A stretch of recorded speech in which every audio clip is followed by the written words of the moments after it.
Bom, então vamos começar com as aulas do período da tarde. Nosso primeiro professor aqui é o Antônio Gasperini. Ele é pesquisador aqui do laboratório. Acabou de me dizer que ele foi aluno de bolsa de inverno. Só teve uma edição aqui no laboratório. E, olha, nós conseguimos um pesquisador depois dessa escola. Tá? O Antônio é do grupo de espalhamento de raio-x. Então, é o que ele vai falar aqui hoje. Aproveitem muito a aula do Antônio. Podem fazer todas as perguntas que vocês quiserem, porque ele é a pessoa que entende de espalhamento de raio-x, viu? Não todas, tá? Por favor. Bom, gente, boa tarde a todos. Eu sou o Antônio. Eu vou apresentar a primeira aula do módulo de espalhamento de difração de raio-x.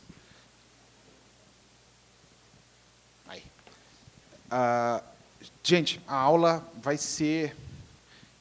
Eu estou planejando que seja curta. Por favor, interrompam e façam perguntas quando vocês quiserem. Ok? Bom, já vou começar assim, para ser mais rápido. Bom, eu vou fazer primeiro... A primeira coisa que eu vou fazer é uma retomada do que foi passado nas outras aulas, mas, tipo... Ele foi passado tão bem e tantas vezes que vocês vão ver esses slides se repetindo. Então, eu vou passar só para o que interessa realmente para o que eu vou apresentar. Então, vocês já viram esse slide, se não me engano, na apresentação de ontem, de julho, e também do Pedro hoje. Quando o raio-x chega na amostra, vai ter vários efeitos acontecendo. Vai ter em todas, né? Vai ter também nos fundamentos da absorção também hoje à tarde, provavelmente. Os efeitos mais prováveis que vão acontecer são os efeitos de absorção e de espalhamento elástico, e a gente está interessado... bom, os efeitos de absorção muito mais prováveis de acontecer do que os efeitos de espalhamento, e o que a gente está interessado aqui é o espalhamento elástico, né, onde há conservação de energia e transferência de momento. E dentro desse guarda-chuva aqui das técnicas de espalhamento que usam o Thomson, né, estão as mais conhecidas, que é o espalhamento de raio-x a baixos ângulos, SAX, e a difração de raio-x, que é o bom, XRD, né? Gente, existem muitas outras técnicas aqui, um monte de nomenclatura.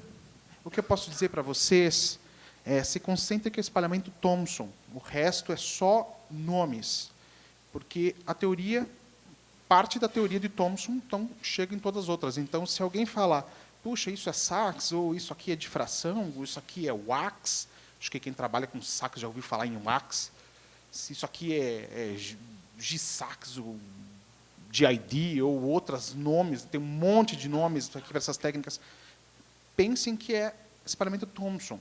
Então, tipo, o resto é nomenclatura só, tá? Não existe uma distinção, a partir daqui é SAX, a partir daqui é difração. Ok? Então, vocês já viram aqui também, esse slide também, acho que o Pedro apresentou. Só que eu peguei no ano passado, então aqui não estava com 7,7 micrômetros de bário, mas umas 10 micrômetros de ferro, mas é a mesma seção de choque. Então, apenas uma pequena fração vai ser espalhada, o resto vai ser absorvido, vai passar pela amostra. Então, a gente está interessado nessa fraçãozinha pequenininha aqui.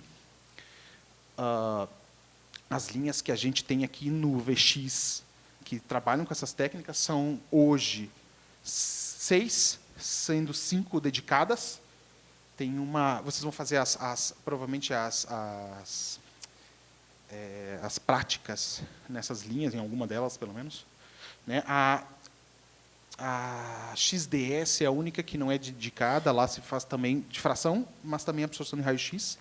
As outras todas são dedicadas às técnicas, né? A XPD e a XRD1 faz difração de pó, né, em policristais, o MX2 faz cristalografia de macromoléculas, a SAX1 SAX, e a XRD2 faz um pouquinho de tudo.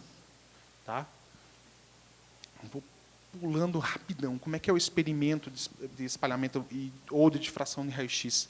Basicamente, você vem com um feixe, os experimentos mais comuns vêm com um feixe monocromático, incide sobre a amostra, aí tem, dependendo da geometria que você quiser ver, o que você quiser ver na amostra, vai depender também como é que você vai colocar ela na frente do feixe, se vai colocar em incidência rasante, se vai colocar em transmissão, mas não interessa, ela vai espalhar esses raios-x em diversos ângulos, e a intensidade desses raios-x e a posição, a intensidade dessa onda que foi espalhada aqui, a posição desses máximos e mínimos que vão aparecer aí, vão dar informação sobre a estrutura eletrônica da tua amostra, não eletrônica, desculpe.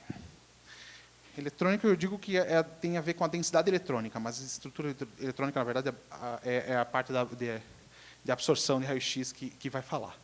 Tá? Então, vai falar sobre a estrutura, realmente, do teu sistema, da tua amostra. Ok? Então, vocês também já viram esse slide.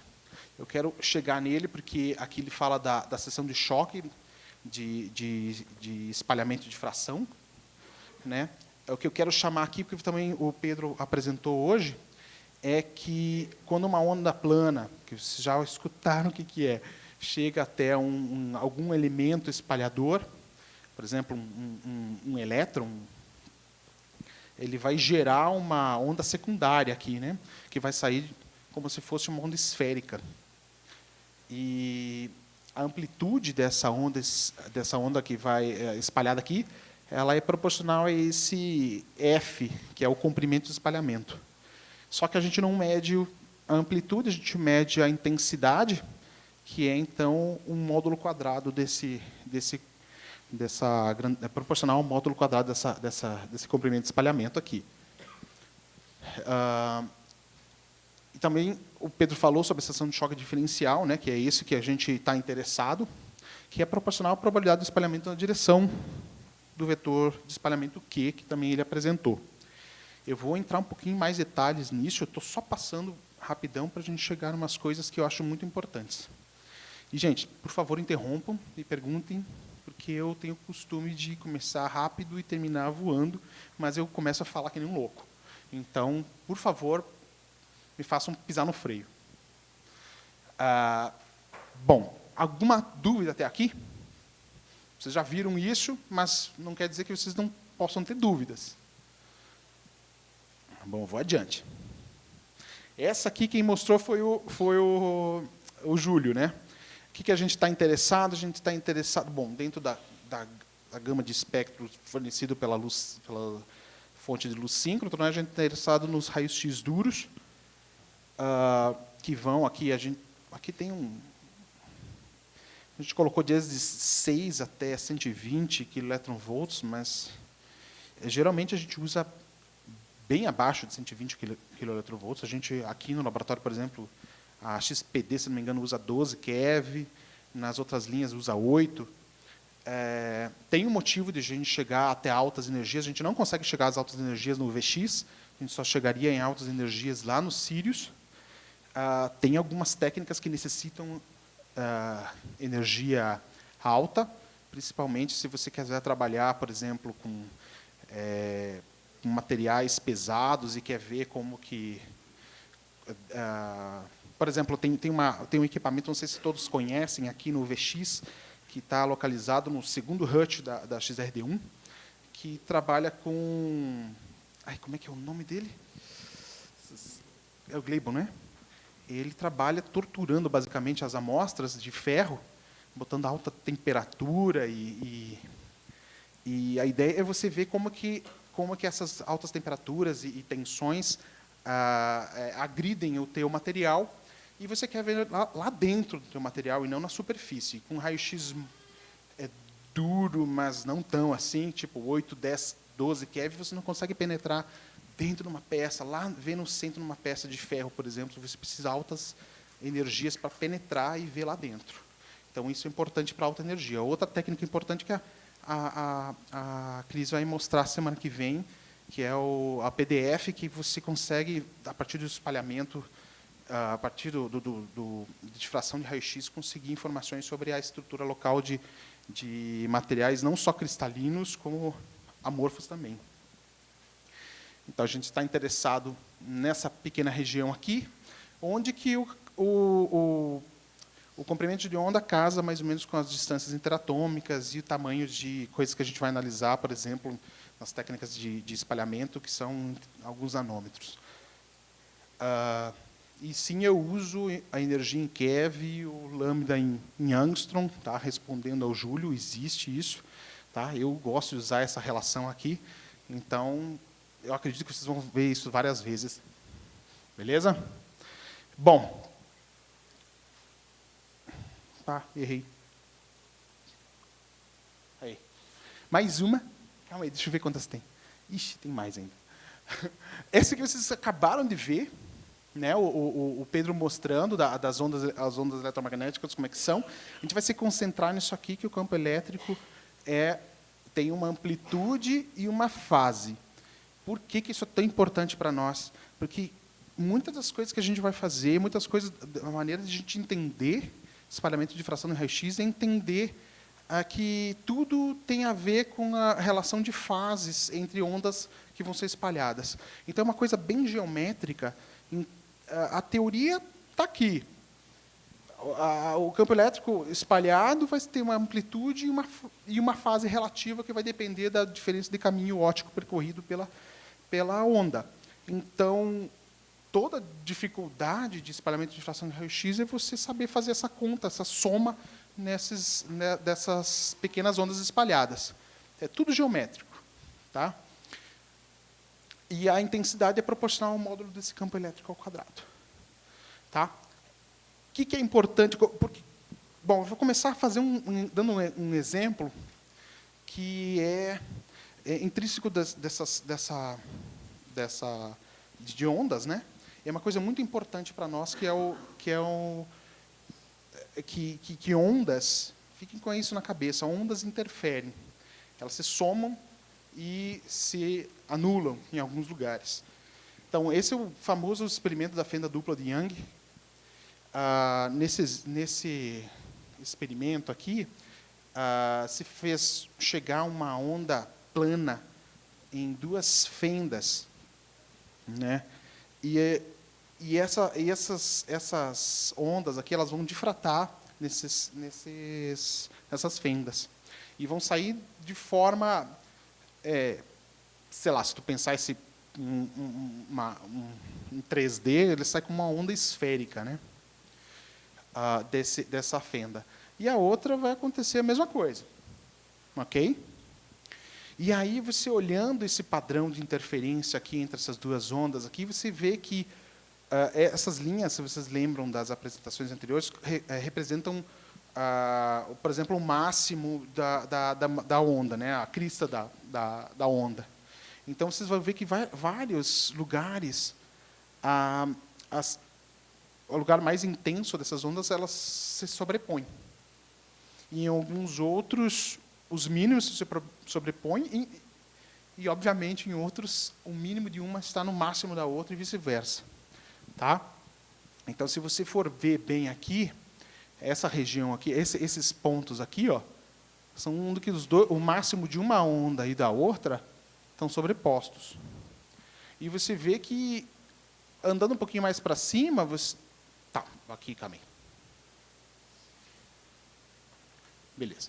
Então, aqui, a amplitude espalhada, a amplitude dessa onda aqui, que difratou aqui, ela vai somar com a amplitude da outra onda que espalhou aqui. Tá? Então, a soma dela vai ficar dessa maneira aqui. Certo? A soma de ondas, vocês lembram como é que é, né? Mas vai ter, em função desse ângulo, aqui a gente vai ver que tem outros lugares onde isso acontece. Ok? Vai ter, se tu procurar bem, vai ter vários. Certo? Então, vai ter vários lugares onde que a soma vai ser construtiva. Beleza? E essas ondas vão propagar, vão imaginar que esse anteparo aqui esteja muito longe, muito maior que essa distância entre as fendas, eles vão se propagar e vão chegar até o teu anteparo, o teu detetor. Ok? Mas não tem só lugares onde tem máximos com máximos, tem lugares onde que tem máximos com mínimos. Por exemplo, aqui, se você for ver bem, tem um máximo de uma das ondas, está exatamente no meio entre dois máximos da outra. Isso quer dizer que está no máximo de uma e no mínimo da outra. O que quer dizer isso? Que a interferência, ou seja, quer dizer que uma das ondas andou um número inteiro mais metade do comprimento de onda da outra. Eu não vou falar que só andou meio comprimento de onda, porque tem lugares onde que, de fato, dependendo do ângulo, aqui ele anda 1,5, 2,5. Tá? Então, é o número inteiro mais meio comprimento de onda. E aí, quando você soma essas ondas, elas vão se anular. Certo? Então, vocês vão ver que tem uma dependência angular aqui também. Tem outros lugares onde que essa soma dá zero. E se você for botar um temparo e ver o que aconteceu ali no teu detetor, você vai ver que aonde tem a construtiva, tem um máximo. E aonde tem a destrutiva, tem um mínimo. Certo? Então, esse efeito é uma das coisas mais importantes que a gente tem que levar de difração e espalhamento de difração de raio-x. Tá? São efeitos de interferência entre ondas que vão ser, na verdade, espalhadas, como vocês já sabem, pelos elétrons do material. Ok? Então, se a gente brincar, a gente pode botar matemática na história aqui, só para complicar um pouquinho. Né? Se a gente vê, por exemplo, esse ponto aqui, se eu colocar um ângulo, botar o ângulo dele aqui, que ele sai, considerando que se esses anteparados estiverem muito longe, essas fendas estão tão perto uma da outra que ele vai ter um ângulo aqui entre esse P e o centro aqui, tá? E aí, né, colocando o D muito longe, muito maior do que D, se vê que a diferença de caminho óptico do feixe que sai daqui e o que sai daqui vai ser dado por esse deltazinho aqui, ok? E esse deltazinho, se você fizer a conta, daí esse raio preto aqui de baixo e esse raio preto aqui de cima teriam o mesmo comprimento, e se ele chegasse até aqui embaixo, a diferença é só esse delta, né? Então, esse delta é dado por D vezes o seno desse ângulo aqui. E quando eu tenho que esse delta for um número inteiro de comprimentos de onda, então eu tenho uma interferência construtiva. Certo? Da mesma forma, se eu tiver um número inteiro mais meio, eu vou ter uma interferência destrutiva. Ok? Beleza? Então, essa que seria a leizinha aqui para esse caso. Dá para fazer várias brincadeiras com esse aqui, eu não vou fazer, mas dá para ver como muda a posição dos máximos e mínimos quando você muda a distância entre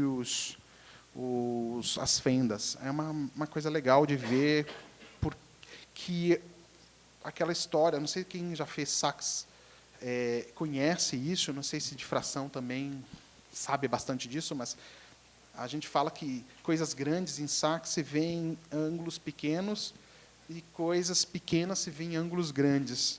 Isso não é por causa de uma teoria complicada, na verdade é um efeito geométrico. Se a gente aumentar o D aqui, esse ponto P aqui, com certeza vai chegar mais perto da origem. Tá? Então, é uma construção simplesmente geométrica. Ok?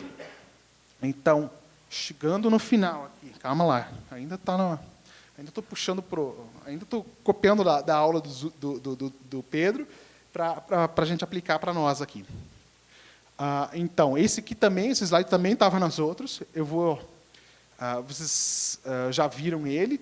Vem uma onda, pega o elétron, ele começa a chacoalhar. Na verdade, a Lil mostrou que não é bem esférico, né, uma rosquinha, mas a gente vai considerar aqui, por enquanto, assim está bom. Então, esse elétron vai espalhar uma onda esférica, né? O campo elétrico da onda espalhada vai ser dessa forma, que é a onda esférica. É um espalhamento elástico, ou seja, a energia se mantém, não tem perda de energia, não tem ganho de energia. O espalhamento é coerente, a fase do elétron com a fase da onda se mantém, a menos de um efeito aqui, que, na verdade, a onda espalhada vai ter a fase contrária, na verdade, 180 graus da onda incidente. Isso que acontece porque o elétron, se não me engano, ele tá grudado no átomo, então acontece isso, né? E o que mais que eu posso dizer daqui? Vamos ver. Essa aqui também vocês viram. A radiação, então, não é esférico, é uma forma de rosquinha aqui. Vai ter um fator de polarização que tanto a Liu quanto o Pedro já explicaram por que acontece. É uma maneira de você ver como é que o elétron está oscilando.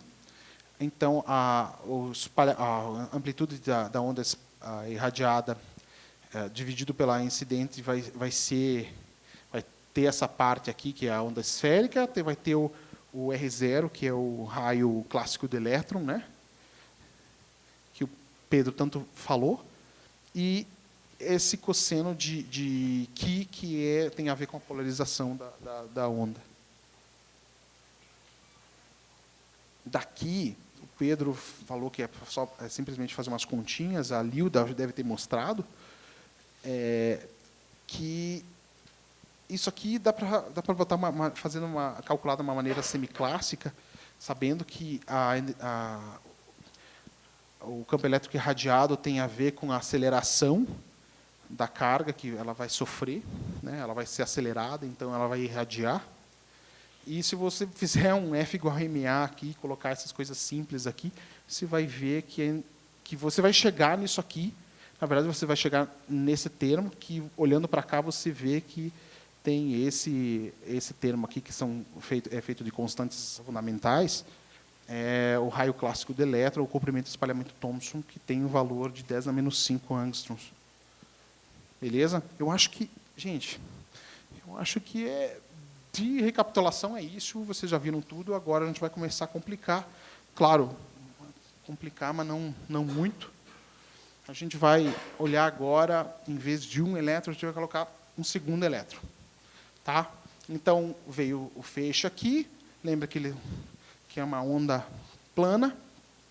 A gente está chamando os eletrinhos de bolinhas, tá? Isso daí é para fins didáticos, tá? Vou dizer que tem uma distância R entre um e outro. Então, bom, na direção do feixe transmitido, né, existe também o feixe espalhado. Para saber qual que é a amplitude desse feixe espalhado nessa direção, apesar que não dá para medir direito, né? Não tem como medir por causa do feixe transmitido, a gente vai ter que ver quanto que é a diferença do caminho óptico que essas duas ondas percorreram, certo? Até chegar no detetor, aqui. Beleza? Então, assim como a gente estava olhando lá no experimento de duas fendas, que dependia do número inteiro, do comprimento de onda para ter uma interferência construtiva, aqui a gente tudo vai depender da diferença de caminho óptico que eles andarem. Beleza?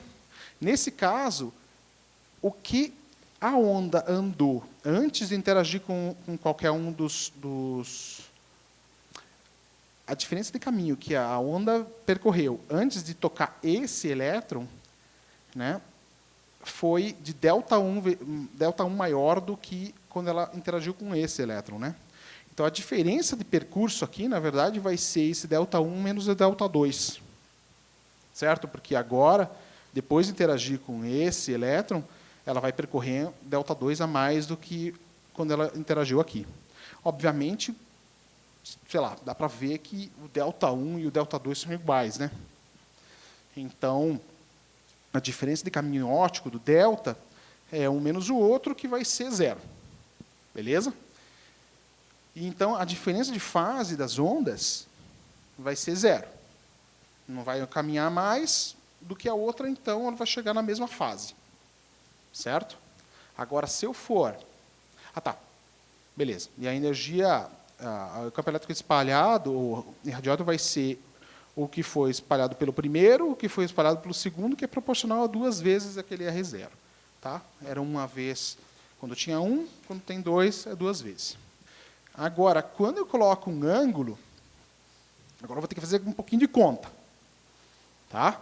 Se eu coloco um ângulo 2θ aqui do feixe direto, eu vou ter que procurar agora ver como é que é o ΔI e como é que é o ΔI. Nesse caso aqui, ó, o feixe ele andou um ΔI a mais para tocar nesse elétron, de novo. Né?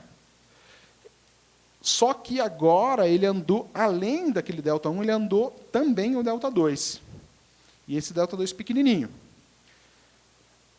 Então, a diferença de caminho óptico entre essas 2 ondas espalhadas aqui vai ser esse ΔI mais o ΔI. Certo? Agora, se eu colocar isso matematicamente, se eu pensar no vetor R que sai daqui e chega até aqui, esse versor, que é a direção, tá? O versor, não sei se não são todos que conhecem, né? Mas é um vetor unitário, só indica a direção. Essa direção aqui, dado pelo K, e essa é a direção dada por K'. Certo? Então, em termos de K e K' e esse R, que dá a distância, esse ΔI e ΔI pode ser escrito o seguinte, ó, o delta, que é a diferença do caminho óptico, vai ser o ΔI menos o ΔI, assim como antes, só que agora eles vão acabar se somando por causa do... Quando você faz o... Tipo, você pega o ΔI aqui, ele vai ser o K escalar o R, e aí esse K escalar R aqui, ele acaba sendo negativo, né? Porque um está apontando para um lado e o outro está apontando para o outro. Quem conhece produto escalar entende que teve um sinal negativo aqui, e no final das contas esses caras vão se somar. É só uma parte matemática aqui. E esse ΔI vai ser o R escalar o K, linha. E aí eu vou somar os dois, que acaba ficando um menos o outro aqui por causa do produto escalar. Tá?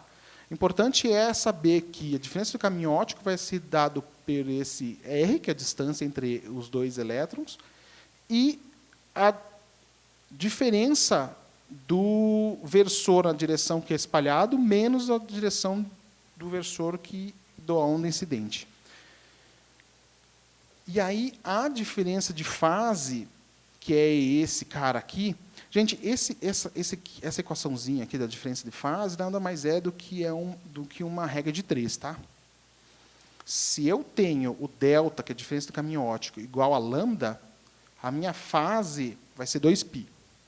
Tá? Então, eu tenho uma regra de 3 aí só para saber quanto que é a fase em termos do delta, quanto que o delta andou de lambda. Tá? Se o delta andou lambda, a fase é 2π. Se o delta andou 2 lambda, a fase vai ser 4π. Se o delta foi 0, a fase é 0. Se o delta andou meio lambda, a fase vai ser 180 graus.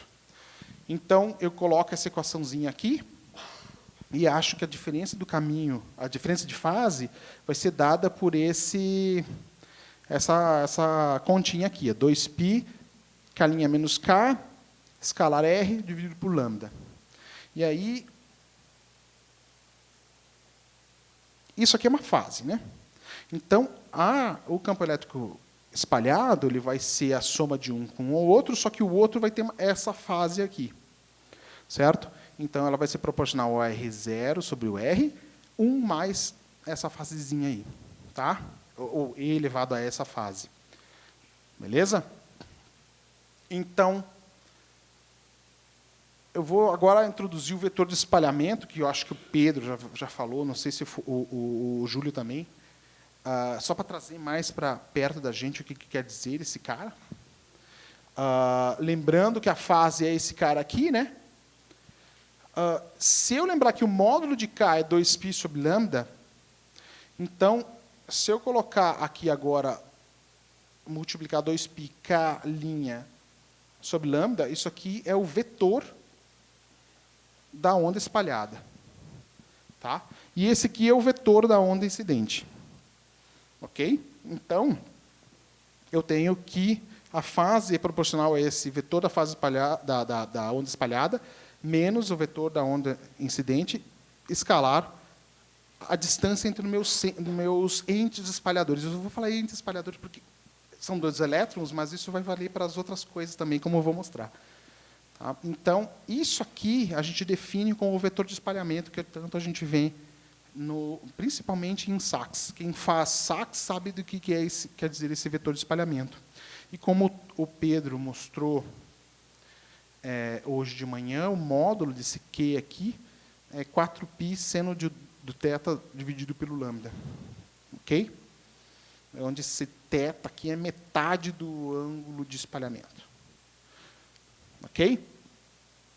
Então, lembrando, a fase depende do vetor de espalhamento e da distância entre os elementos espalhadores. Ok? Bom, agora eu vou com 2 elétrons, vamos tentar complicar um pouquinho mais. Então, isso aqui vocês já viram. 1 elétron isso aqui, 2 elétrons eu vou ter esse cara aqui, tá? Que é 1 mais a e elevado à fase. Então, eu vou chamar essa amplitude de espalhamento aqui como esse termo aqui, 1 mais e elevado a IQR. Tá? Porque o resto são fatores, é uma onda esférica, né? Com essa parte do cosseno, que é a parte da polarização. Perdão. Então, esse cara que muda aqui vai ser a amplitude de espalhamento. Essa amplitude de espalhamento ela é muito legal, muito mais prática de entender se a gente introduzir a noção de fasores. Porque isso aqui é um monte de conta, coisa que muita gente não está acostumada a fazer. Agora, quando tu bota fasores, que são pequenos vetorzinhos que você vai somando, fica muito mais simples de entender. Tá? Nesse caso, se a minha fase Q escalar R, né, φ aqui, for essa aqui, por exemplo, sei lá, que aqui dá uns 110, 120 graus, então, essa minha soma do A aqui, na verdade, esse F é o A, vai ser isso aqui, vai ser um vetor também, vai ter um módulo, vai ter um ângulo entre o eixo real e esse vetor, dado pela soma desses 2 carinhas aqui. Ó. 1, que é esse cara aqui, mais o E na IQR, que é esse cara aqui. Tá? Considerando que o módulo desse vetor aqui é 1. Agora, se eu tiver muitos elétrons, o que eu vou ter que fazer? Eu vou ter que simplesmente pegar e somar nos elétrons essa fase aqui, que é o E na IQRJ, onde RJ seria a posição desse elétron. Tá? Então, RJ denota a posição do jésimo elétron. Então, na verdade, o que eu vou fazer? O que é espalhamento de fração? É somar a contribuição dos elétrons sabendo a posição dele. Tá? Então, aqui eu tenho uma simulaçãozinha.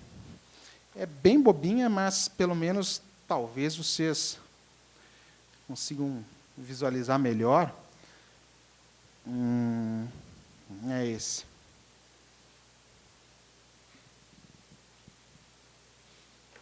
Tá, é bem tosca, mas vale a pena vocês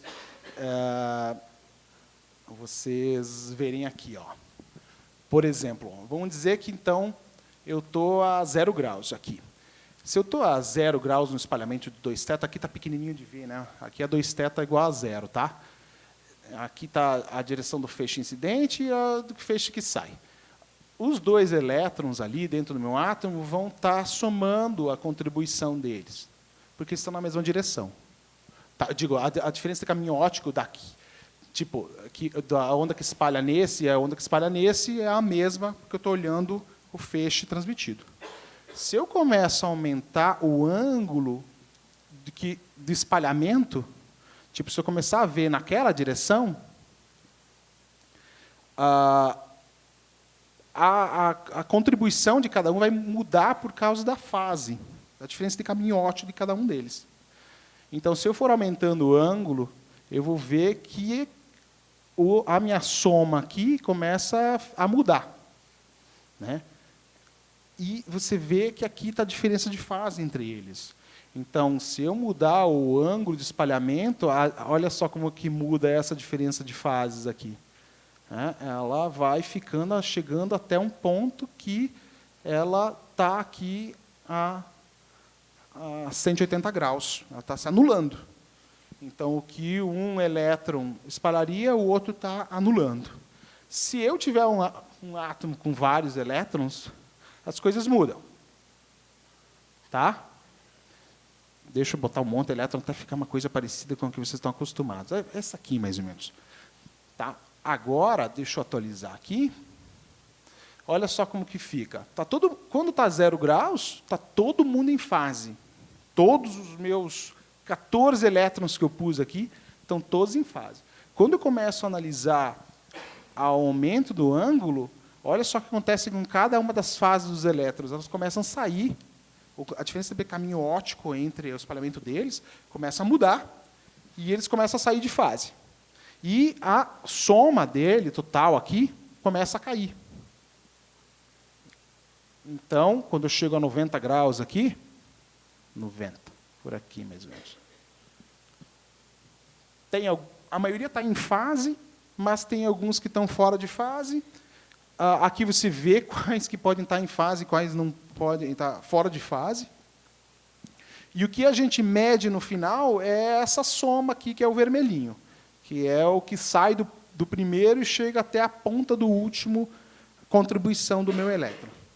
Tá? Isso aqui é legal de ver, porque esse cara aqui, quem faz difração no raio-x, conhece, que é o fator. Isso aqui é uma simulaçãozinha tosca, como se os elétrons fossem bolinhas, que isso aqui não é, mas mostra, por exemplo, como o fator de espalhamento atômico ele cai quando eu aumento o ângulo de espalhamento. Tá? Então, esse tipo de comportamento, eu acho que o Túlio, se não me engano, o Pedro, se não me engano, mostrou na aula dele para vários átomos. Ok? Então, lembrem-se disso. Olha, o fator, para quem faz difração e sabe e conhece o fator de espalhamento atômico, lembra que ele nada mais é do que a contribuição, a soma do espalhamento de cada um dos elétrons lá dentro, dado a posição onde eles estão. Claro, essa simulaçãozinha tem um grande defeito, que ela considera os átomos, os elétrons, como esferinhas. Isso é mentira, tá? Não é. Na verdade, você tem os orbitais atômicos, né? Então, para você fazer a conta direitinho, você não tem que achar a posição do elétron, você tem que saber o orbital dele, calcular a probabilidade de encontrar ele, fazer na verdade, o que você deveria fazer é uma integral, né, na densidade eletrônica, da probabilidade de encontrar aquele elétron que tem a ver com os orbitais atômicos. Você integra isso, densidade eletrônica, no átomo, e aí você encontra os fatores de espalhamento atômico. Tá? Mas, como primeira aproximaçãozinha, é bem legal vocês verem isso. Tá? Não sai de uma teoria maluca, de uma coisa complicada. Quem não sabe integral, lembra, é uma soma. Eu quase consegui simular, claro, não simulei nem perto, mas a ideia de ele começar a cair com o ângulo, dá para simular considerando esferinhas. Ok? Então, na verdade, por espalhamento de um átomo, verdadeiramente você usa a distribuição contínua de densidade de carga que vem dos orbitais atômicos, né? E aí, esse cara, sim, que é o fator de espalhamento atômico, né? O fator de forma atômica, o fator de estrutura atômico, do jeito que você quiser chamar. Tá? Esse que é o verdadeiro, quando você considera realmente a distribuição contínua de carga. Tá? O F0 ele só vale com uma aproximação de elétron quase livre. Na verdade, tem outras contribuições que você precisa levar em conta. Eu acho que a gente vai falar durante o curso aí, que são as correções que dão origem à difração anômala. Tá? que fazem a difração anômala existir, que tem a ver com a energia do fóton quando está casando com a energia de uma das energias da borda do átomo que você está trabalhando. Bom, continuando aqui. Esses aqui são reais, tá? Os fatores de espalhamento atômico para o lantânio e para o boro. Tá? Vocês veem que, de fato, ele começa lá em cima. Esse número aqui é exatamente o número de elétrons que você tem, e ele cai com o ângulo, né, ou com a energia também, como o Pedro mostrou. Então, é máximo na direção do feixe descendente. Por que é máximo? Porque está tudo em fase. Isso dá para mostrar com as bolinhas, mas depois ela cai. Tá? E esses valores são tabelados pela... Tem várias tabelas que mostram esses valores aí, você não precisa ficar calculando para cada um deles. Tá? Então, para que serve? Bom, aqui tem outros. Só para vocês verem, desde do hélio até o neônio, como é que é. E a gente, mais ou menos, não simula bem para aquele programinha, mas simula essa ideia de você começar com todos em fase, depois cair rapidamente com o ângulo. Tá? Beleza? Então, fator de forma atômico, que fator de estrutura atômica, né? Espalhamento, ele é a integral da densidade eletrônica. Que isso aqui, na verdade, tem a ver com a transformada de Fourier, que eu não quero entrar em detalhes agora, porque é mais conta para fazer. Ok? E na direção, como eu disse, na direção de Q, em Q igual a zero, aqui, esse F0 é igual a um número de elétrons, como o Pedro tinha dito. Bom, como é que fica a amplitude espalhada, então, por um grupo de átomos, ou se eu chegar e somar muitos elétrons? Bom, como a gente tinha visto antes, talvez tivesse que somar em todos os N elétrons da amostra. Como é que a gente vai saber onde que estão todos os elétrons da nossa amostra, né? Isso é uma prática, isso é impraticável, né? Então, tu vai somar, tu precisa saber a posição de cada um deles, tu pega uma origem e coloca uns vetores aqui, os RJ, em todos os elétrons. Isso não é prático, nem um pouco. Mas você pode fazer umas malandragens que tornam essa técnica útil. Né? Porque senão tu vai ter que integrar em todos os elétrons a amostra, tu vai ficar louco. Então, se você identificar esses elétrons como pertencentes aos átomos, né, você pode mudar um pouquinho a maneira de ver esses vetores aqui. Você pode decompor esses vetores aqui como se fossem os vetores da posição de cada um dos átomos. Isso é uma coisa bem mais plausível, bem mais tangível, a gente saber a posição do átomo e não do elétron dentro do átomo. E somar, tipo, esse vetor aqui que vinha daqui até esse elétron, nada mais é que a soma desse azulzinho com esse pequenininho aqui. Então, continuo fazendo a soma, só que agora eu vou somar. Eu já fiz essa soma aqui dentro desse átomo. Acabei de somar. É o fator de espalhamento atômico daquele átomo.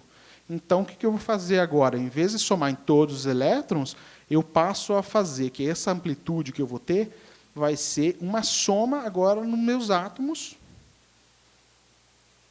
com o fator de espalhamento do meu átomo, né, o poder espalhador do meu átomo, e com a fase, ele vai ser dada por N aí, que RK, onde esse RK é a posição daquele meu átomo. Agora ficou bem mais fácil, porque agora quem trabalha com difração, por exemplo, conhece onde estão as posições dos átomos, ou quer saber, pelo menos, quer trabalhar para procurar isso, as posições dos átomos dentro da célula unitária. Então, essa conta fica bem mais fácil. Certo? Então, vou começar somando os átomos. Então, se eu quiser saber o poder espalhador agora de uma molécula, o que eu vou fazer? Eu vou pegar, vou fingir que esses 3 átomos pertencem a uma molécula. Então, vou fazer a mesma coisa. Eu vou pegar que o poder espalhador, ou a amplitude de espalhamento de uma molécula, vai ser agora a soma dos átomos pertencentes àquela molécula, dada e na posição desses átomos dentro da molécula. Ok? Então, lembrando sempre que a intensidade é proporcional a esse fator aqui ao quadrado. Gente, difração agora, partir de agora, vai ser isso. Você vai somar o poder espalhador do átomo e tem que, para saber como somar isso, você precisa saber a posição dele. Ok? A partir daqui, o que a gente faz? Tá, aqui tem uma simulaçãozinha do espalhamento da molécula usando fasores.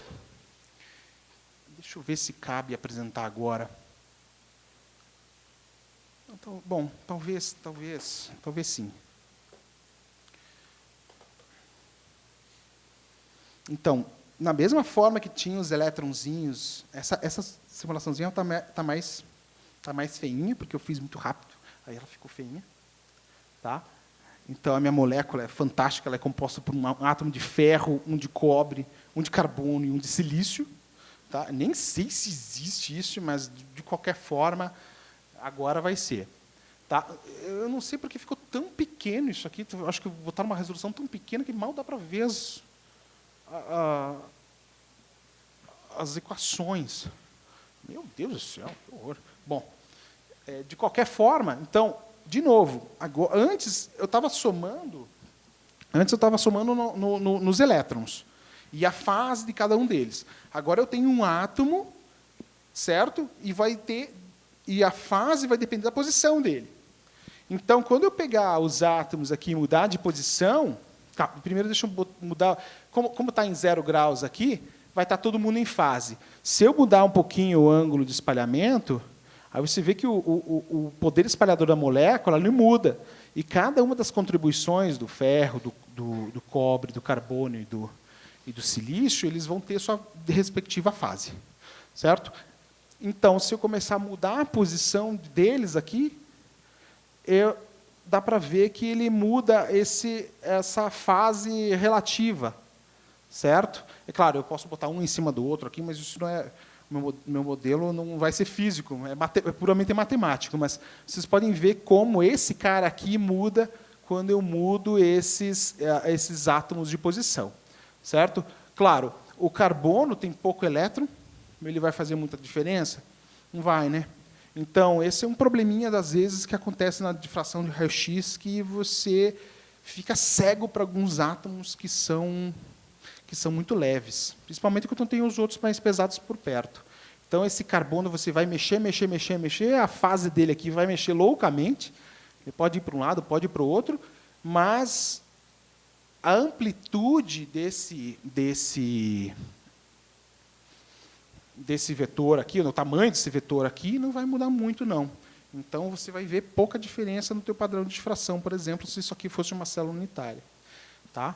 Da mesma forma, se tu mexer alguns, ele vai mexer um pouquinho da amplitude, lembrando que a fase a gente não acaba não medindo, né? Não sei se vocês chegaram a ver isso, vocês lembram que a intensidade é proporcional ao módulo quadrado, ou seja, só o tamanho que importa. Então, passando adiante, nenhuma pergunta até agora? Pelo jeito, ninguém está entendendo nada. Antônio, no caso, esse fator de espalhamento seria o fator de forma atômico também? Como é proporcional? Perdão. O fator de espalhamento seria proporcional ao fator atômico?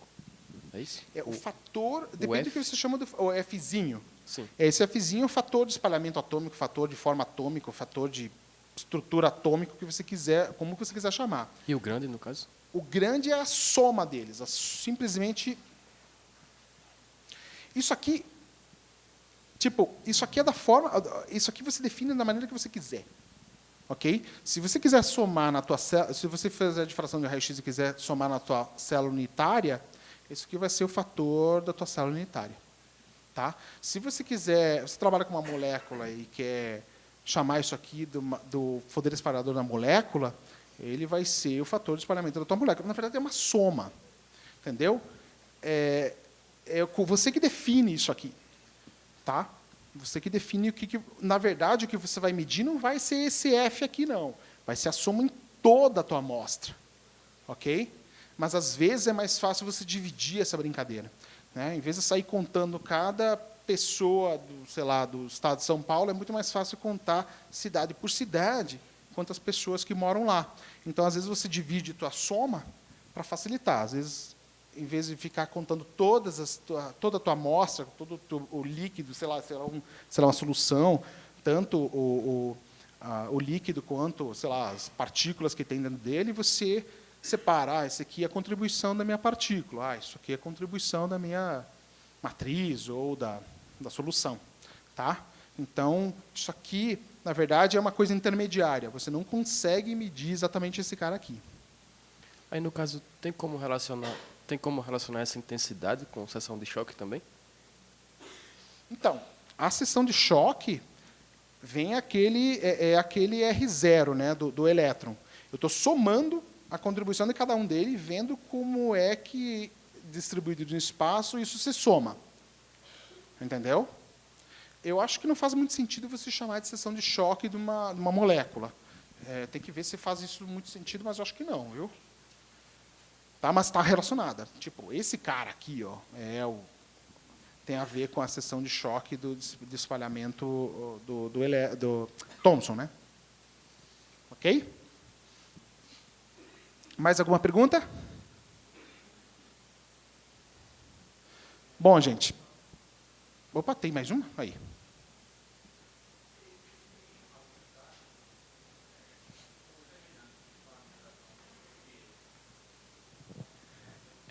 E existem átomos que possuem espalhamentos semelhantes.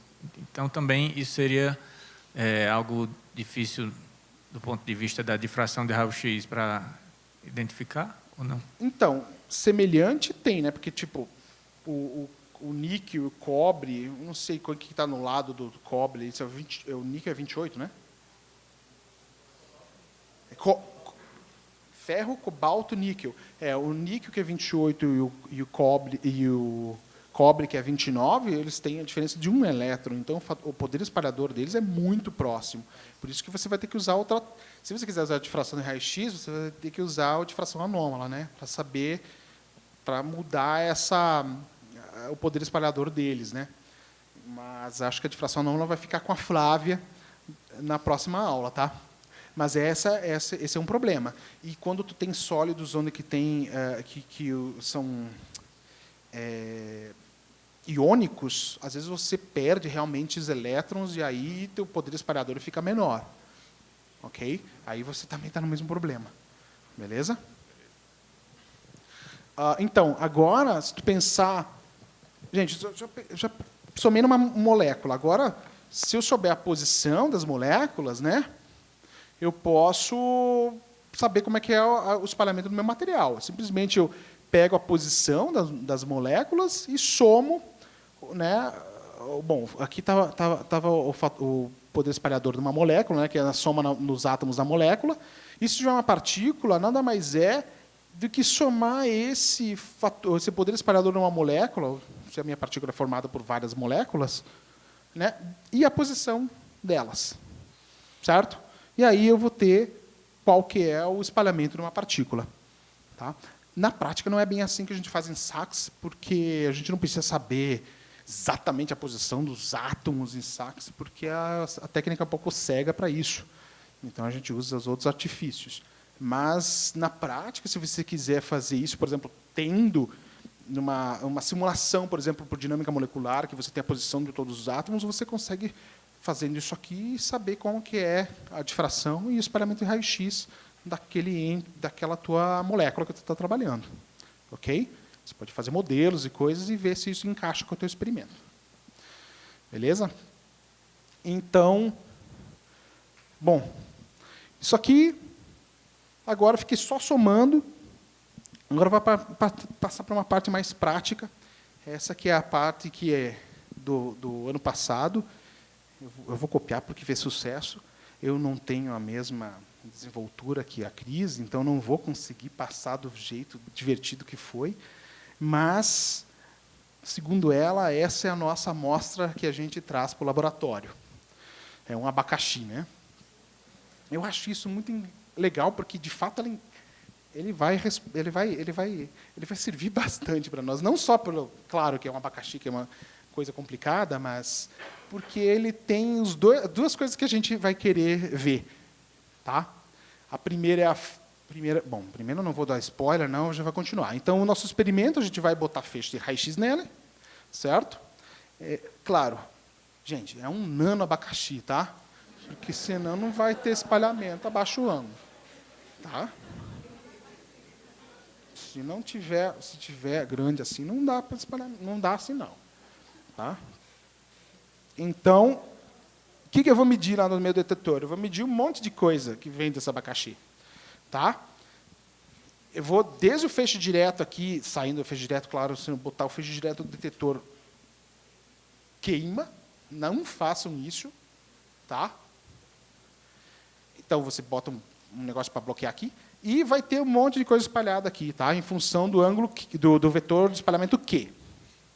Ok? Então, se eu calcular o meu poder espalhador do meu abacaxi, vai ser o somatório das moléculas dos componentes do meu nano abacaxi na posição das moléculas, né? Com a fase correspondente às moléculas.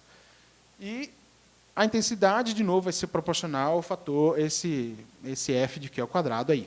Beleza? Agora, eu quero que vocês entendam esse vetor Q como uma lupa. Tá? Ele funciona como... Agora, uma coisa importante também. O abacaxi está no espaço real. O que a gente mede em difração é no espaço recíproco. Isso você vai ficar mais claro nas próximas aulas de difração. Espaço recíproco é espaço como se fosse o contrário do espaço real. O que é grande no espaço real é pequeno no espaço recíproco. O que é pequeno no espaço recíproco é grande no espaço real. Tá? Isso é um efeito, de novo, geométrico. Lembrem disso, do experimento da dupla fenda. Se vocês aumentarem a fenda, tudo que está no espaço recíproco, que seria aquela intensidade que tinha no anteparo, ela vai se comprimir. E se você juntar com essas fendas, as intensidades do anteparo vão abrir. Então, isso é um efeito geométrico. Ok? Então, esse cara aqui é uma lupa. Ok? Se eu olhar para baixo ângulo aqui, ó, que é a técnica de Sachs, eu estou olhando para coisas grandes. Então, basicamente, Sachs vê coisas grandes, vê envelope, vê coisas nano para cima. Tá? Por causa que por causa que esse Q é pequeno. Beleza? Ele é meio cegueta pela estrutura cristalina. Meio não, é totalmente cegueta para a estrutura cristalina. Então, ele só vê realmente coisas muito maiores. Beleza? Então, por exemplo, se você chegar pertinho dessa mesa, você vai ver que tem, sei lá, tem um outro exemplo. Imagina uma folha de papel do caderno. Se você ficar longe da folha de papel do caderno, você vai ver ela como se fosse branca. Mas se você chegar perto, né, você vai ver que ela tem as linhas. Certo? Então, é mais ou menos essa ideia dessa lupa.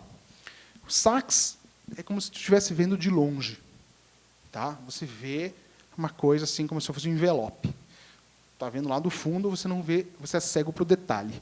Na difração, você chega tão perto que você vê coisas muito pequenas.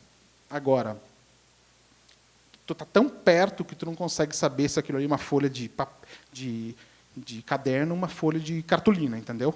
Essa que é a ideia, a diferença entre os dois. Então, de novo, como uma lupa, certo? E se você pegar esse cara aqui e integrar, você vai ter pegar o miolo ali e fazer uma integração do sinal, você vai ter um sinal que a gente chama de sinal de Sachs, que é expresso em termos do módulo desse vetor de espalhamento, né? E você vai fazer o tratamento de dados e chegar até a forma do teu abacaxi. Isso aqui eu gostei desse abacaxi aqui, porque é mais ou menos o que a gente chega, apesar de ser a nossa amostra ser essa, tá? É mais ou menos isso que acontece. Na verdade, ele não é tão bom assim, porque a gente não consegue ver esses quadriculados aqui, tá? Então, acho que, na verdade, a mais bonitinha seria uma maçã assim alongada. Eu acho que a gente ficaria mais representativa, tá? E ó, gente, eu falo de sax, eu gosto de sax, eu uso sax, tá? Mas ela é assim, tá?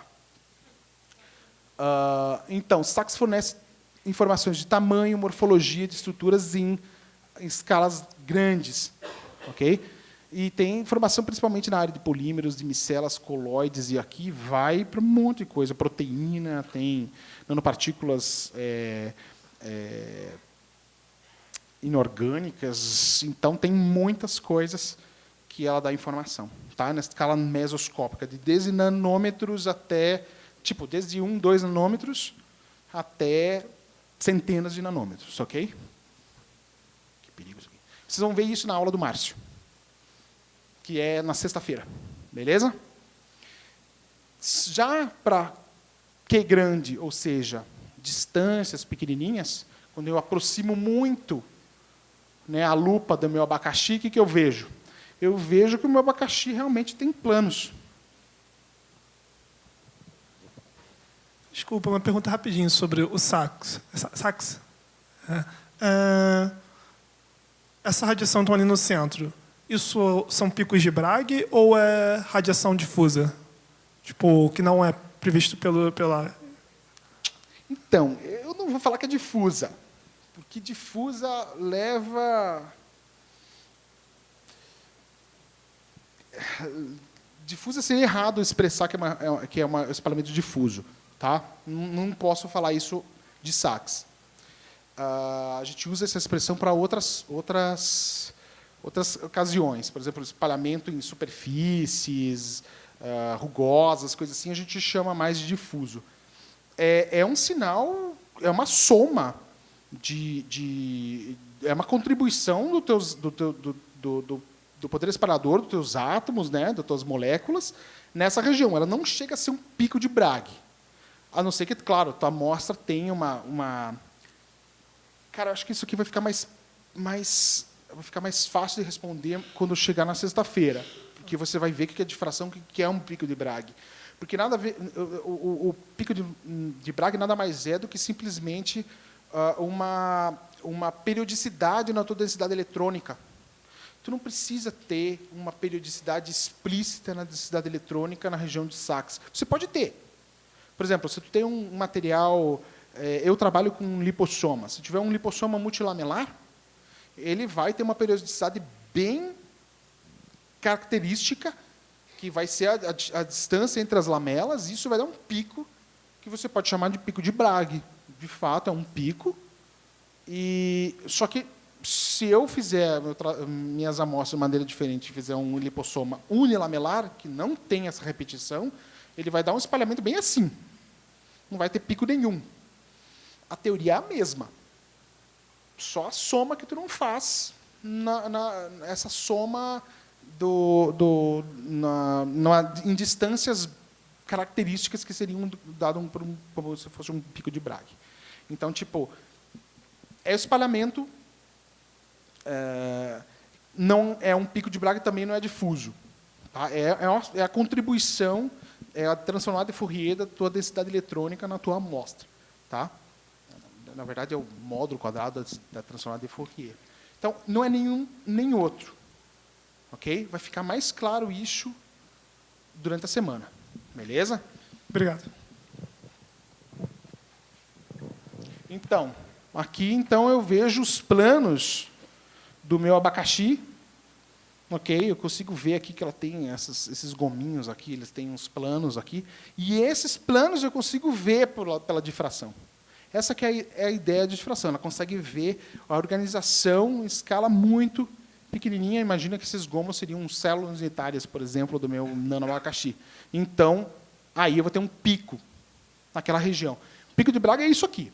É uma distância bem característica que se repete na tua amostra. Aí você acaba tendo um pico. Beleza?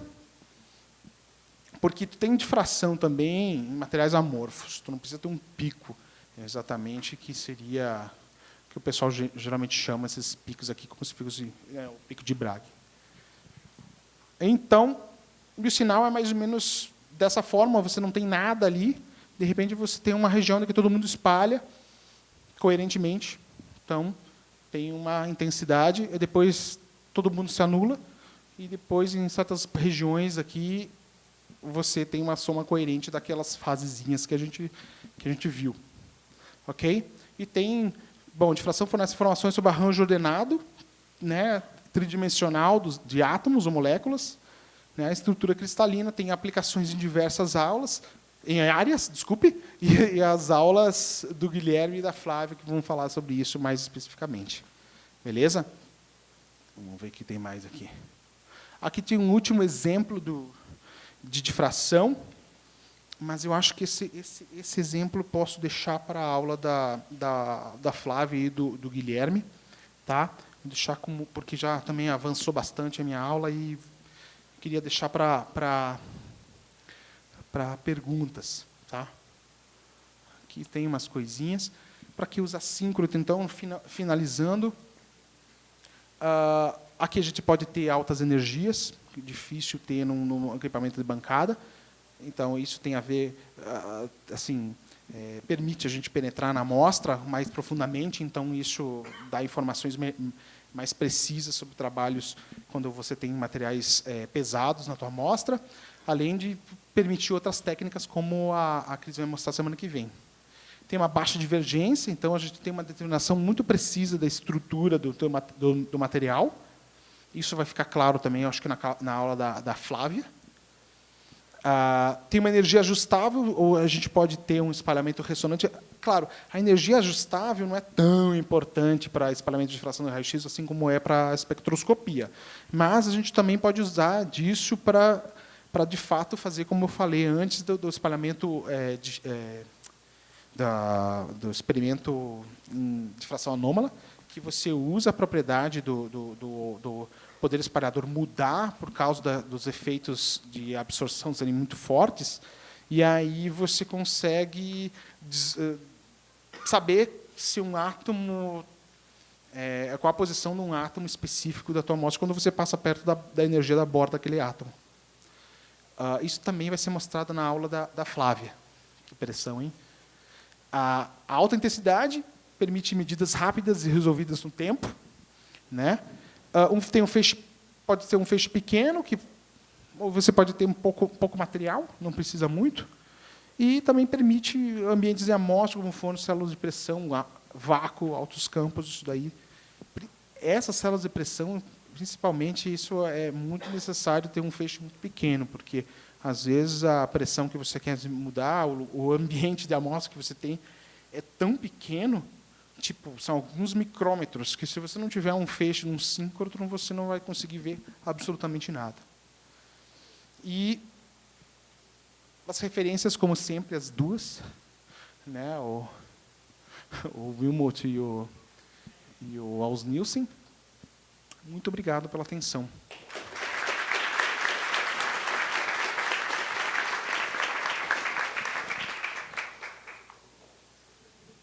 Perguntas?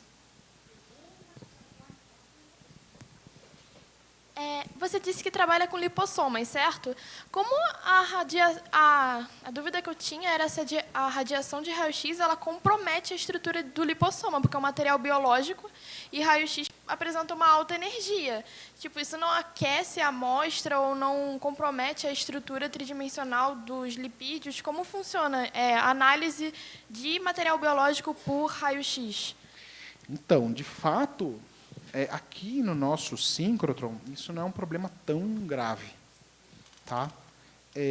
No início, quando abriu a linha da Sachs-Zoom, que ela estava assim, vigorosa, vamos dizer assim, ela realmente demorava alguns segundos para começar a destruir proteínas. Hoje, eu acho que ela deu uma cansada, vamos dizer assim, aconteceu alguma coisa que ela não tem tanta intensidade como antes, e hoje ela ainda tem um efeito realmente de como é que se diz? Denaturar, né? As proteínas. Então, isso é uma coisa que você tem que levar em conta. Nos cílios, com certeza, isso vai ser um grande problema. Tá? Os lipídios é um pouquinho diferente, porque o lipídio, assim, eu acho que isso vem, tipo, a forma de analisar os dados quando você tem lipossomas, por exemplo, é um pouquinho diferente de quando você tem proteínas, tá? Porque lipossomas é mais desorganizado. Você tem sistemas polidispersos, então o efeito realmente da radiação nos lipossomas nesse síncrotron, ele é pequeno, depende do teu material, só que tu tem que estar medindo várias horas para você conseguir perceber. Então, o que você geralmente faz? Você mede a cada poucos segundos, ou, sei lá, 1 minuto, e vai comparando as curvas de espalhamento até ver aonde começa, de fato, a mudar. Tá? Geralmente, começa a mudar a muito baixo ângulo primeiro. Já as de proteínas, como geralmente você vai medir proteínas, você tem que as proteínas elas são monodispersas, né? É uma só que você quer medir, você não quer medir várias ao mesmo tempo. A análise pode ser muito mais precisa. Então, se você tem dano por radiação, isso compromete realmente o teu experimento. Você tem problemas sérios com proteínas. Realmente você tem problemas sérios. Com lipossomas, dá para ignorar a parte que está com dano em radiação, o resto não. Mas proteína não tem jeito.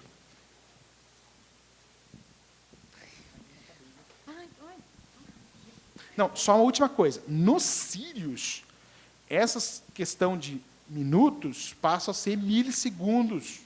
Então, tu vai ter que fazer uma medida em 1 milissegundo e comparar com a próxima de 1 milissegundo para ver se já tu não destruiu a tua proteína, a tua amostra. Tá? Ou também fazer mais rápido ainda a medida, botar absorvedores, alguma coisa assim, para ver se já a primeira de 1 milissegundo já não destruiu a tua amostra. Tá? Esse é um problema que a gente vai ter que enfrentar lá. Mas é melhor ter esse problema do que ter o outro de não ter foto suficiente para analisar o negócio. Né? Só complementando o que o Antônio está falando, realmente, a estratégia lá no Sirius, você vai ter muito mais fótons, mas você também vai medir muito mais rápido. Então, às vezes, você mede mais rápido, com um detetor também de boa qualidade, você nem chega a ter o dano ali na sua molécula orgânica. Existem outras estratégias para evitar esse problema, que às vezes é medir a amostra congelada, você joga um jato de nitrogênio líquido, congela a amostra, você diminui esse dano. Por exemplo, você vai trabalhar com material orgânico em difração de pó, o que a gente faz também ao longo da medida, você nunca mede o mesmo ponto constantemente, você põe seu feixe ali, você mexe um pouco a amostra. Então, o feixe nunca vai estar lá queimando aquela mesma porção da amostra. Então, e até as pessoas que trabalham realmente aqui com material biológico, orgânico, cada um pode apresentar uma estratégia diferente. Tudo isso para evitar. Às vezes é inevitável, então você vai ter que, sei lá, produzir mais amostra e tentar medir mais rápido. Mas existem estratégias para minimizar. As linhas de saques do mundo, elas usam realmente, como a Cris disse, um fluxo constante da tua amostra. Você coloca, bom, o feixe é minúsculo, né? Então você coloca um pouquinho da tua amostra e faz ela andar na frente do feixe. Aí você realmente vai medindo e destruindo, mas você tem sempre a amostra fresca para ter os dados que você quer. Ok?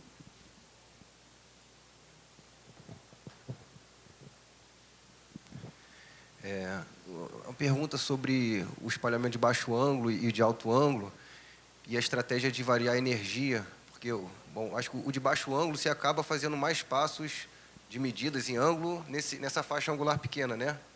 E o de alto ângulo você varre uma maior quantidade de ângulo.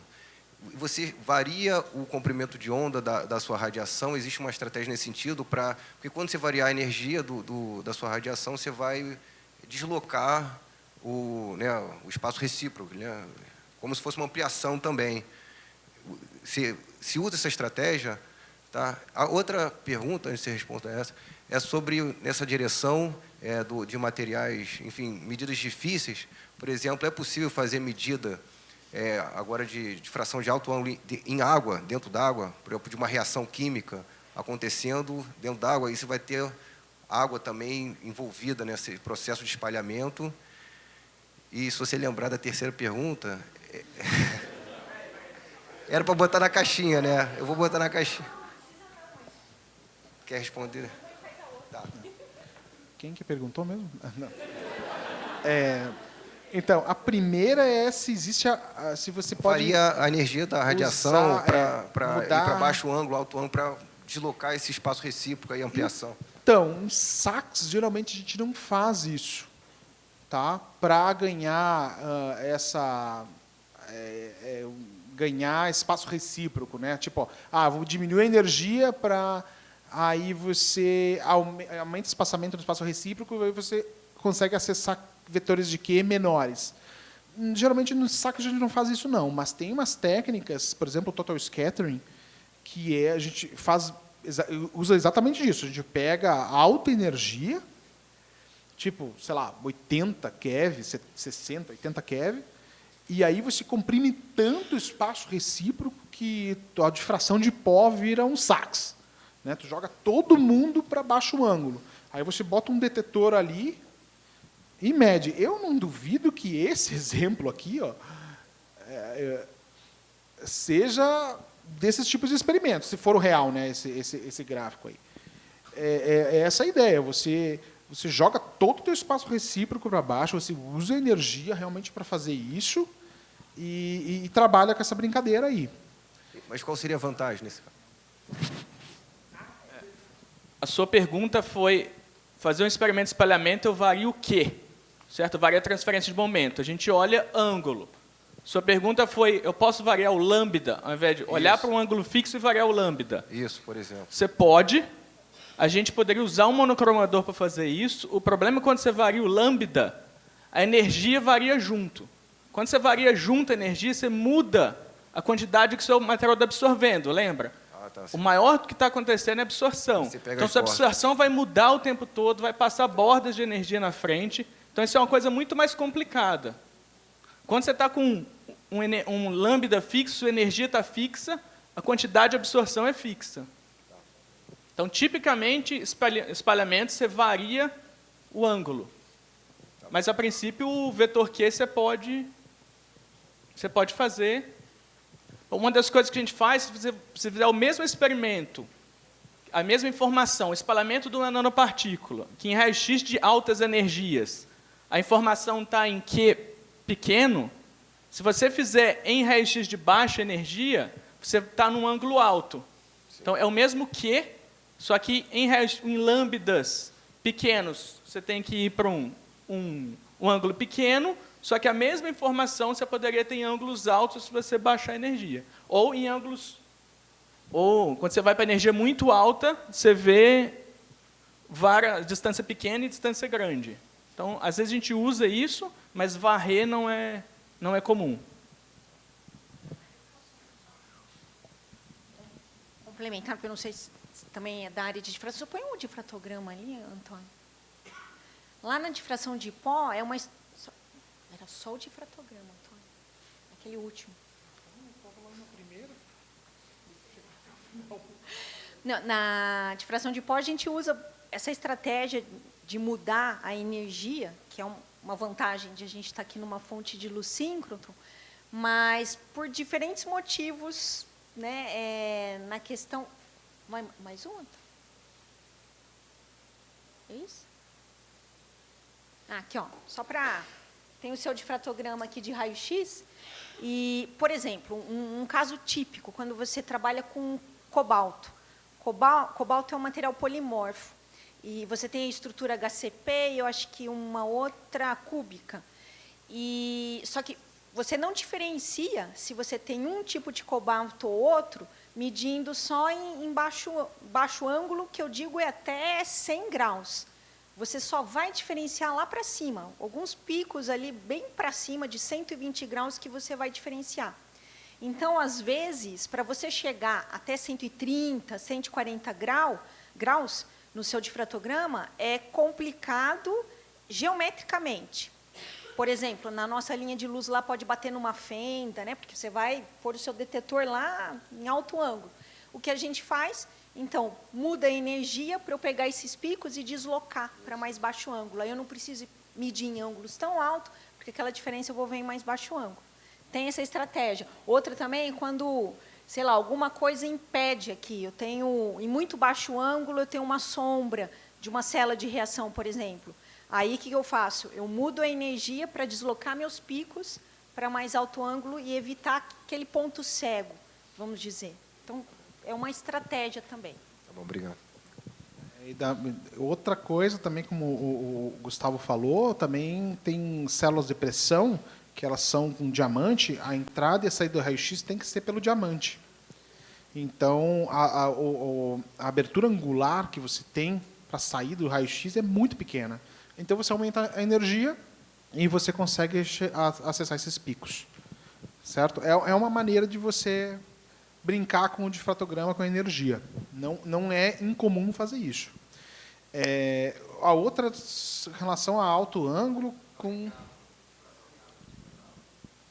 Tipo, comum, tipo, não tem nenhum problema você botar uma amostra líquida, né, para fazer um experimento. Na verdade, por exemplo, teve um experimento esses dias que a ideia era deixar um filme fino hidratado.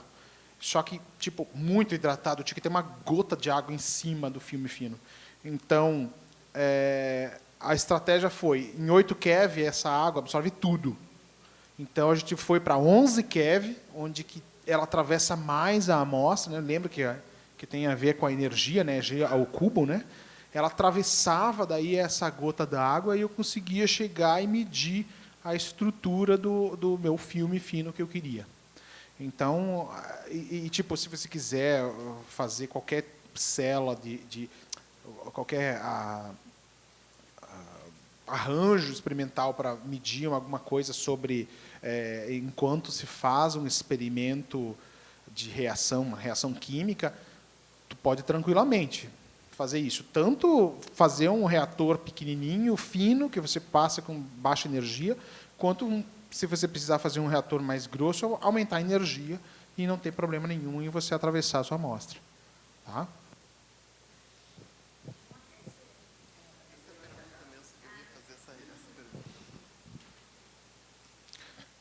Mais alguma pergunta?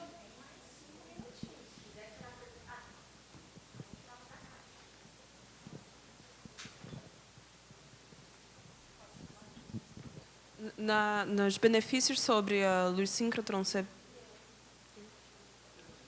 Aqui. Para onde? Para cá ou para lá? Aí. Pode passar, pode fazer. Lá no seu penúltimo slide sobre os benefícios do uso da... Tá aí. O que você quis dizer quando alta intensidade resolvidas no tempo, medidas rápidas e resolvidas no tempo? Você pode... Bom, tipo, se você tem uma você tem uma baixa intensidade, você precisa ficar acumulando um dado por muito tempo, né? Por exemplo, como eu disse, o exemplo das proteínas lá, né, no Sirius, que vai ser em milissegundos.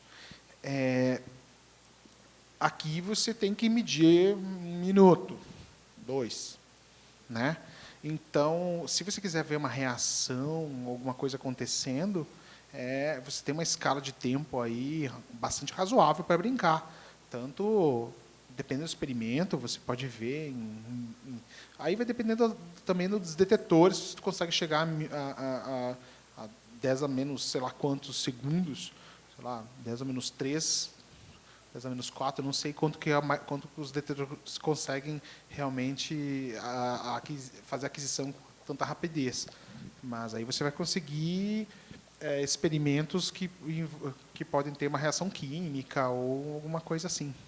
Então, assim, Essa até reação química é mais rápido que visualizar in situ reações vai ser sim. mais... Sim, reações lentas, né? Porque reações muito rápidas, tipo, aconteceu já e você ficou olhando e já aconteceu, né?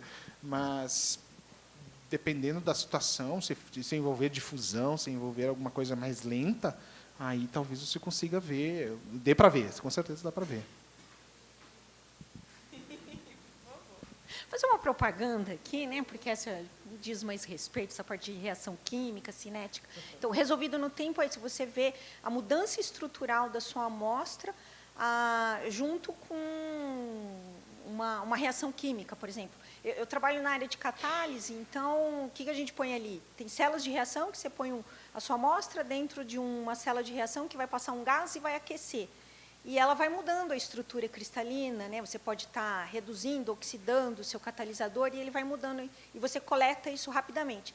Só para vocês terem uma ideia, hoje, aqui no LNLS, tem a linha XRD1, que o sistema de detecção dela permite que você colete um difratograma de raio-x de 5 a 120 graus em 2 minutos. Então, a cada 2 minutos, você tem um difratograma de boa qualidade. Se a sua cinética de reação tiver essa ordem de grandeza, você vai acompanhar ela direitinho. No Sirius, a gente espera que isso caia, que seja muito mais rápido, que é menos questão de milissegundos. Você já tem esse difratograma de raio-x. Então, aí cada um pode imaginar a situação que quer estudar a amostra, às vezes até em condição real de uso dela, né? Se você, sei lá, tem um catalisador, ele não vai funcionar em condição ambiente. Então, dá para reproduzir o ambiente dele. Se você tem uma bateria, a mesma coisa, uma bateria, quer estudar ali o composto dentro da bateria, tem que fazer uma reação química com ela. Então, essa é a ideia também do Sirius, de você usar esse alto fluxo, né, alta intensidade, é permitir experimentos em operação, que a gente fala. Bom, é isso.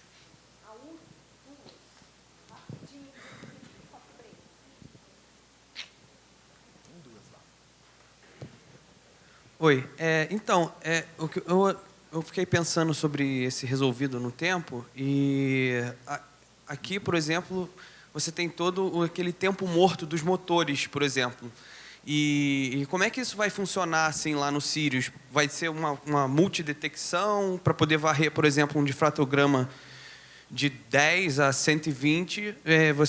O tempo que o motor leva também para poder fazer essa varredura leva em conta, né, na hora da... Tua linha tem que estar preparada para fazer um experimento desse, né? Não é só porque tem um monte de fótons que tu vai começar a fazer os experimentos mais malucos, né, sem pensar antes. A linha hoje, a XRD1 já tem um detetor que vai desde 5 até 120 graus. Então, você poderia fazer um experimento de 1 segundo nele, sem problema nenhum. Não vai ter tantos fótons, mas tem. Então, de fato, você tem que... o que a gente tem que fazer realmente é evitar movimentos de motores. Tá? Então, hoje tem detetores de área, né? Você brincando com a energia e com a posição do detetor de área, se ele tiver realmente uma resolução boa, você consegue colher um difratograma rapidamente e com uma estatística muito boa. Tá? Já em experimentos que necessitam realmente mudar alguma coisa, mover um motor, por exemplo, eu penso em 2 agora, tipo, por exemplo, o experimento de refletividade de raio-x, tu precisa realmente mover o motor. E os experimentos, por exemplo, de absorção de raio-x, onde você tem que mudar o monocromador, né? Eu acho que eu vou deixar isso para o pessoal da absorção, mas foi pensado no desenvolvimento da instrumentação do Sirius, foi pensado nesses tipos de experimento.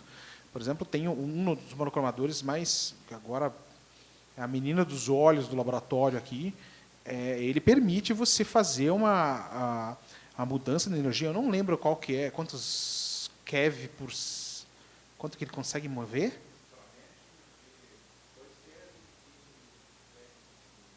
Então, muda 2 kevs, então você consegue fazer um hexáfis, por exemplo, em milésimos de segundo. Então, você consegue fazer uma varredura, tipo, você vai fazer uma varredura e, ao mesmo tempo, colher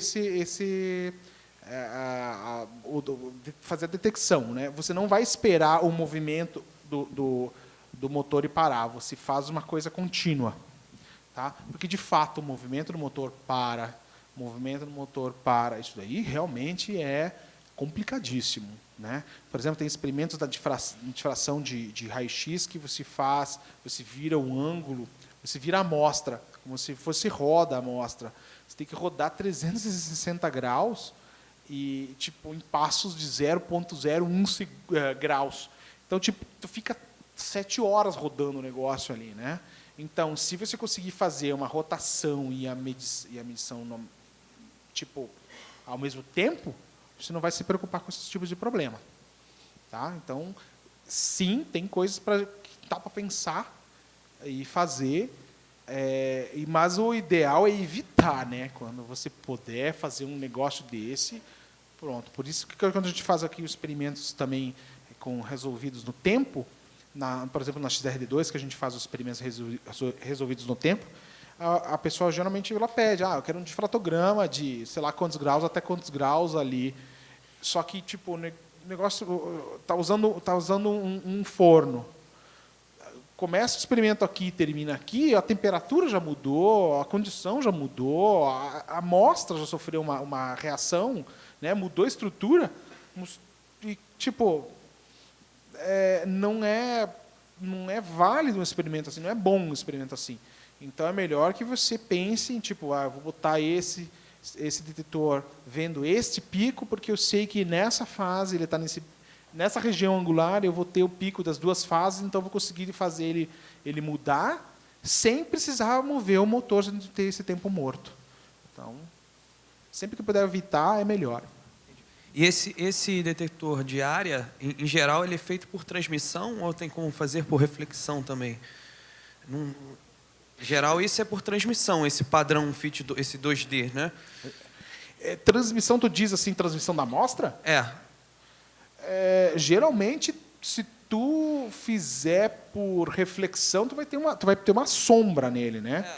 Tipo, tu vai ter, nesse caso, se tu botasse a amostra em incidência rasante, você perderia metade do detetor. Geralmente, esses tipos de experimentos são por transmissão.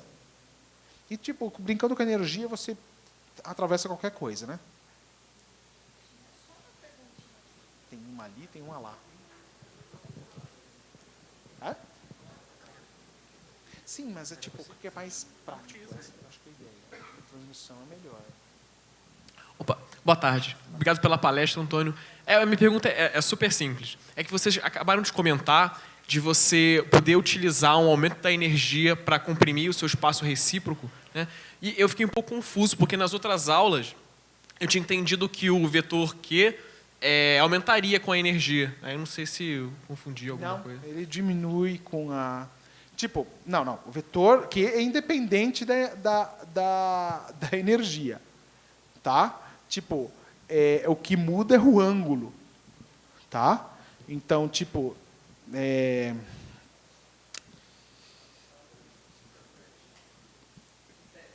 Sim, você mede em ângulo. Né? Você não mede em Q no teu experimento, né? Então, imagina essa situação aqui, ó, tá? Se você tiver com quem aumenta aqui com a energia é esse vetor K, ok? Então imagina que o teu K está vindo daqui até aqui. Agora eu vou aumentar a energia. Esse K vai começar aqui no fundo, tá? E para o mesmo Q, o meu KF vai sair daqui e chegar até aqui. Você consegue ver que o 2θ nessa situação e o 2θ na outra situação, o ângulo é bem menor com a maior energia, mas o Q é o mesmo. Tá? Então, a gente pode diferenciar o Q e o G, que eu acho que é isso que está diferenciando. O G é o espaço recíproco da nossa amostra e o Q é o vetor de espalhamento que você transferiu. Então, quando a gente está medindo o Q, só depende da minha medida. A minha amostra tem diferente G que eu posso medir com diferentes energias ou com diferentes ângulos. O G independe da energia, né? Porque independe da energia, né? Ele é da amostra, né? Não, mas o Q também, tipo, o Q tem a ver com o espaço recíproco, né? Não era uma pergunta simples. Deixa eu tentar esclarecer. Vamos começar. Você tem 10 kV, uma energia baixa, típica daqui. O que você tem, quando você mede o seu experimento de 0 a 180 graus, você tem 10 kV, você tem um certo lambda e você tem um certo θ. Você tem um certo tanto, que é o máximo de Q acessível no seu experimento. Você só vê Q, que é aquela continha lá. Você é limitado no ângulo nessa energia. Quando você vai para 100 kV, a faixa de Q acessível é muito maior. Então, você pode olhar para coisas... Você entendeu isso? A sua faixa de Q é muito ampliada. Aí você pode olhar num ângulo pequeno uma informação que demoraria você varrer 180 graus, ou você coleta 180 graus em energia alta, que às vezes é o que você quer fazer. Então, tá claro Entendi. agora? Sim.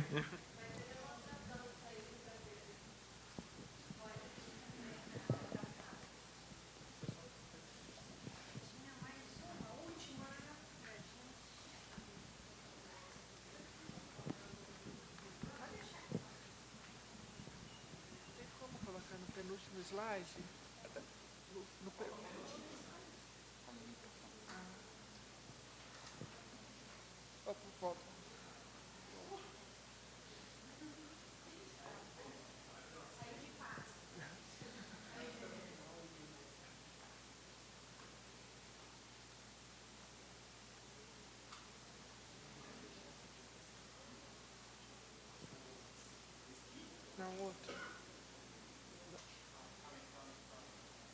Não. Não. Antes. Esse aqui. Por exemplo, eu entendi pelo Zax, ele como é um ângulo pequeno, ele pega tamanhos maiores do que a rede cristalina, correto?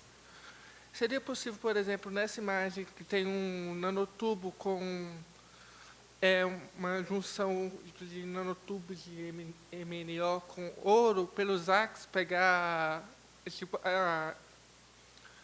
cada morfologia do nanotubo e também pela diferença de espalhamento entre o ouro e o manganês pegar o contraste, mostrando que tem uma heterojunção?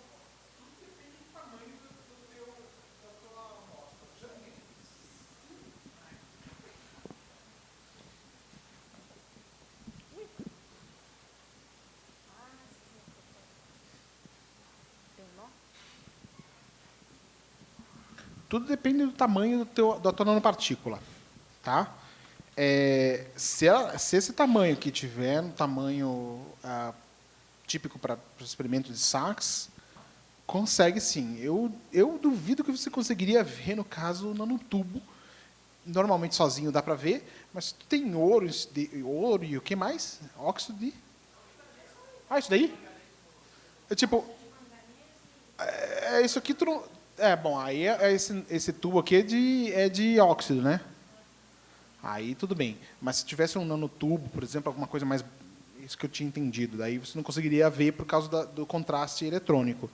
Mas, sim, se suas nanopartículas de ouro estão no range de K, de Q que o Sachs consegue ver, você conseguiria ver o tamanho delas. E esse nanotubo aqui também depende do tamanho dele, né?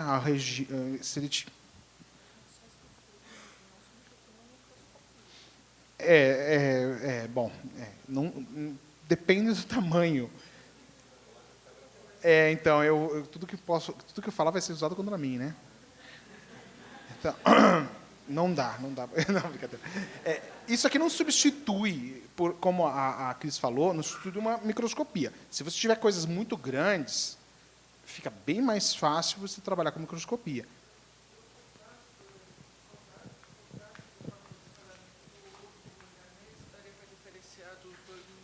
Sim.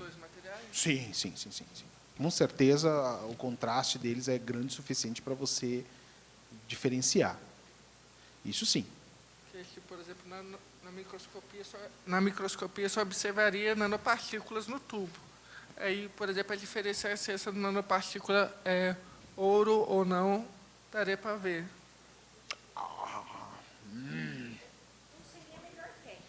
Então, mas nem a... Isso é uma pergunta que vai ser respondida nas aulas de imagem. A grande coisa do Sirius é usar coerência para transformar a informação de espalhamento numa imagem. Então, você vai conseguir, muito provavelmente, resolver esse tipo de coisa dependendo do tamanho, mas você pode fazer imagem com contraste químico. Aí você sabe, em cada ponto da sua imagem, que elemento químico você teria. Os AS não seria a melhor técnica. Oi? Os AS não seria a melhor técnica. SACS é uma técnica estrutural. Você tem, por exemplo, um tamanho médio das suas nanopartículas, o tamanho médio da sua estrutura de manganês, distribuída na sua amostra inteira. Quando você fizer a microscopia, que você vai ver lá, você vai ver uma amostra individual. Na verdade, uma nanoestrutura individual. As duas coisas são complementares. Você quer ter não só a informação de uma estrutura individual e composição química, mas uma informação média da sua amostra como um todo também. Uma média de milhares dessas amostras que vão estar medindo ao mesmo tempo. Fazer uma distribuição de partículas. Isso.